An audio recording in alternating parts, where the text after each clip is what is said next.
నా చేతి రుచులు మన పుణ్యక్షేత్రాలు మన ఛానల్కి వెల్కమ్.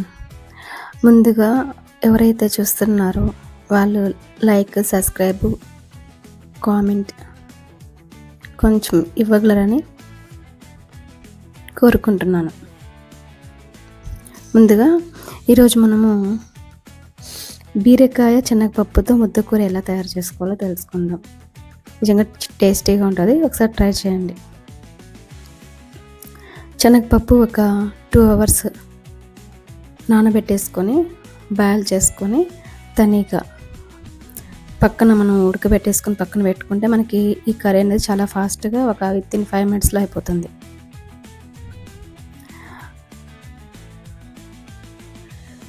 కడాయిలో ఒక 1.5 spoon ఆయిల్ వేసుకోవాలి. దాంట్లో జీలకర్ర, ఆవాలు వేసుకొని కొద్దిగా ఫ్రై అయిన తర్వాత ఆనియన్స్ 1/4 cup వేసుకోవాలి. మనం దీంట్లో చింతపండు అయితే మనం వేసుకోవడం, ఎందుకంటే మనం ముద్దకూరలో చింతపండు ఎక్కువ వేయకూడదు అనమాట. శనగపప్పు, బీరకాయ దీని ప్లేస్లో మనం టమోటా యూజ్ చేస్తాం కాబట్టి టమోటా వచ్చి పెద్దవైతే ఒక 2 తీసుకోండి. టమోటా మనకి పులుపు ఇస్తుంది కాబట్టి ట్యాంగీ టేస్ట్ ఉంటుంది కాబట్టి మనకి సరిపోతుంది. మన ప్రత్యేకంగా చింతపండు పులుసు అయితే వేయాల్సిన అవసరం లేదు, వేసినా కానీ టేస్ట్ ఉండదు అంతగా.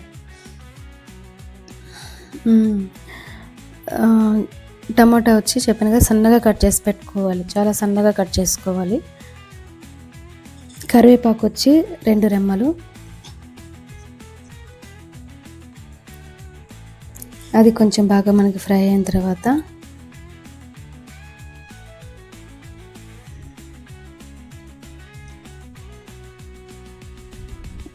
టమోటాలు అలా చిన్నగా కట్ చేసుకుంటే మనకి త్వరగా వేగిపోతుంది, అందులోనూ మనకి దగ్గర అవుతుంది అన్నమాట. టేస్ట్ కూడా చాలా బాగుంటుంది, ఎందుకంటే మనకి చింతపండు అయింది కాబట్టి మనకి బీరకాయలో కొంచెం అంటే కొద్దిగా స్వీట్, శనగపప్పులో కొద్దిగా స్వీట్ ఉంటుంది, బాగుంటుంది. తీగూర అంటే ఆ తీగూర కాదు, ఇది ముద్దకూర బాగుంటుంది టేస్ట్. మనకి ఇవి త్వరగా వేగాలంటే కల్లుప్పు, మీరు సాల్ట్ ఉంటే సాల్ట్ వేసుకోండి, నేనైతే కల్లుప్పు ఎక్కువ వేసుకుంటాను. 1.25 స్పూన్ అంటే 1 స్పూనే వేసుకున్నాను కల్లుప్పు. సాల్ట్ అయితే 1/4 స్పూన్ వేసుకోండి. ఈ కర్రీకి సాల్ట్, కారం ఎక్కువ పడదు, గుర్తుపెట్టుకోండి.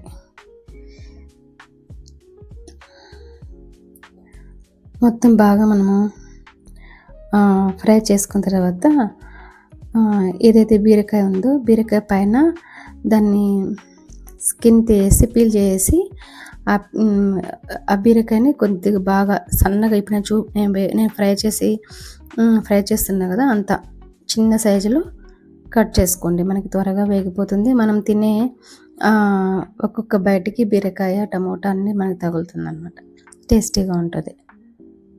ఈ బీరకాయ కొంచెం మనకి బాగా ఉడికితే తర్వాత మనము శనగపప్పు యూస్ చేసుకోవచ్చు.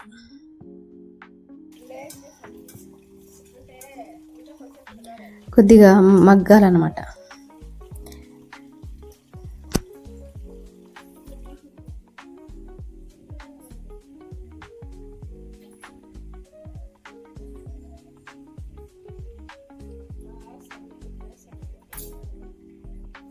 సపోర్ట్ చేయండి ఫ్రెండ్స్, మన ఛానల్ని చాలామంది చూస్తున్నారు కానీ లైక్ చేయడం లేదు.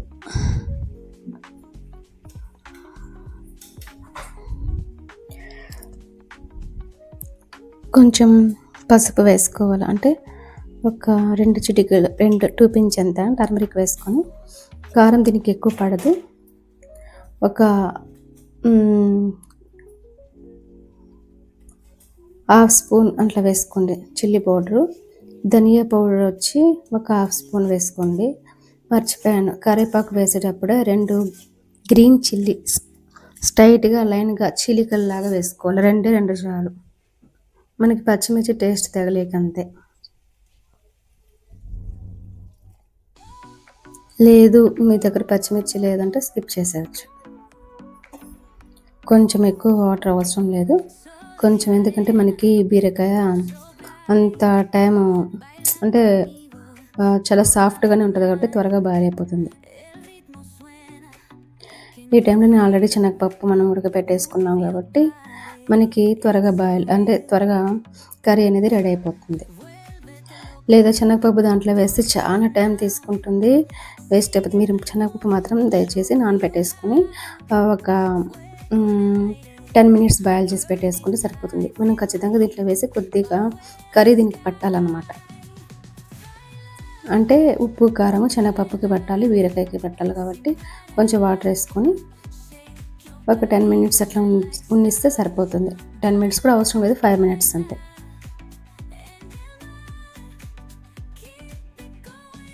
లాస్ట్లో కొద్దిగా కొత్తిమీర సన్నగా కట్ చేసుకొని కడిగేసుకొని వేసేసుకోండి. ఇది చపాతీలోకి రైస్లోకి చాలా టేస్టీగా ఉంటుంది, ట్రై చేయండి. అంతే, ఇప్పుడు మనకి అది దగ్గరకు వచ్చేసింది కదా, సరిపోతుంది అంతే. ఈ టైంలో మనం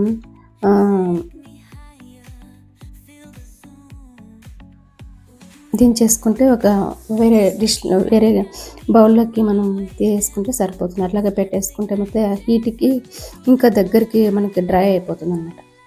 ఓకే ఫ్రెండ్స్, బాయ్ ఫ్రెండ్స్. మన ఛానల్ని సపోర్ట్ చేయండి, లైక్ చేయండి, షేర్ చేయండి, కామెంట్ చేయండి. తల తింటున్నానని మాత్రం అనుకోవద్దండి, ఇగ్నోర్ చేయండి. Take care.